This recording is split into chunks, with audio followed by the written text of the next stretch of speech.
Support for the Leadoff on WGLT and WGLT.org comes from the Central Illinois Regional Airport, offering one stop to worldwide destinations from Central Illinois with daily flights on American Airlines to hubs in Dallas and Chicago. Close, convenient, CIRA.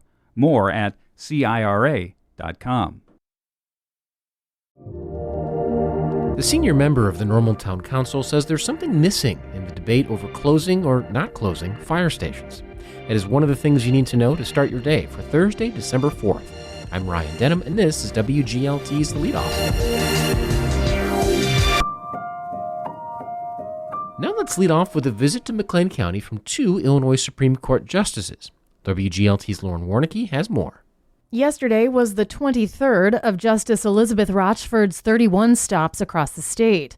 Since becoming the president of the Illinois Judges Association, she committed to visiting every single judicial circuit. Where I'm personally asking judges to step out of the courthouse and into the community and speak about the work that we do in the courthouse and in the process build confidence in the work of the courts. Mary Kay O'Brien tagged along for Rochford's trip to the 11th Judicial Circuit in McLean County. As part of the visit, both justices observed family treatment court. Illinois is a state that we have invested deeply in treatment courts, problem-solving courts for mental health, for drug use, for veterans, but we have not done so statewide for families impacted with an abuse and neglect, what we call a JA case. O'Brien serves as a liaison to the Juvenile Courts Committee. McLean County operates the only family treatment court in the state. And when about 3 years ago, McLean County was, collaborating to get this going, it was right about the time I was elected. And now we are seeing, such terrific results. Rochford says implementing problem-solving courts takes resources, collaboration, and buy-in. Success, she says, isn't linear. Progress can be frustratingly slow. We're talking about treating and assisting one person and one family at a time, and sometimes that may seem like it's not a big impact, but the impact of that one person or that one family is far more reaching than just that individual. For the Leadoff, I'm Lauren Warnicki. Here's some other stories we're following in the WGLT newsroom. The Illinois America 250 Commission is gearing up to organize programming across the state to celebrate the anniversary of the signing of the Declaration of Independence. That initiative will seek to highlight local histories from across the state through archival projects, a youth art contest, a commemorative state passport, and more. Illinois Secretary of State Alexi Giannoulias says his office has received complaints that federal immigration agents are trying to disguise their rental cars by swapping out license plates. He says that's illegal, and they've sent formal notices to national rental car companies. McLean County has 4 new drop-off locations to dispose of latex and oil-based paints. They include both Sherman-Williams paint store locations in Bloomington and Normal, and the RP Lumber stores in Bloomington and Leroy. You can find more on these stories at WGLT.org. A Normal Firefighters Union study used to back a union request to keep the fire station at College Avenue open, even after a new East Side station opens, is not going away. More public comment at this week's Town Council meeting kept the issue simmering. Mayor Pro Tem Kevin McCarthy says a misconception has emerged throughout that developing story, that the definition of adequate emergency service is a 4-minute response time. It's not. He says it's 4 to 6 minutes, 90% of the time.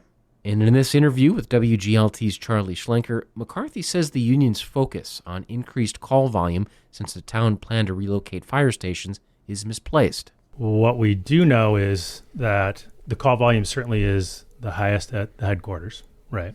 But when we look at total calls spread out over the amount of time of the calls, right, we're looking at about, I think it was 21, 22 calls across town of Normal in a given 24-hour period on average, right? That's because that's all we can do is averages. And so when you start to look at that and average at most less than 45 minutes in a 24-hour shift, right, we're talking about relatively reasonable amounts of time on. What it effectively means is that most of the time, all of the apparatus and all the people are sitting inside stations. The response system for the town of Normal isn't just fire stations and firefighters. It's a multi-pronged approach. Certainly it's fire stations, certainly it's apparatus, right? And it's first responders, not just firefighters, but Normal Police Department as well. Also, all of our vehicles are equipped with EMS equipment. Unlike many other fire departments, if a fire engine responds first to the scene and it's a medical emergency, that fire engine is equipped with emergency equipment. And each one of our mobile apparatus, each one of our vehicles is staffed with a paramedic, at least one. Town resident Eric Hall asked at the council meeting that the town share data behind the choice of location, letting residents see the details side by side with a firefighter study. Is that a constructive suggestion? Is it necessary? We're not just dropping push pins on a Google map. This is actually data, and we actually have apparatus out there driving routes. So this is actually clocked work. There's a lot of research and data that goes into selecting these sites and making these claims about 4 to 6 minutes. The public should have a great amount of confidence in the lengths the town goes to ensure those standards are met. Our normal police officers are all equipped with AEDs, and they're also equipped with Narcan and other medical supplies.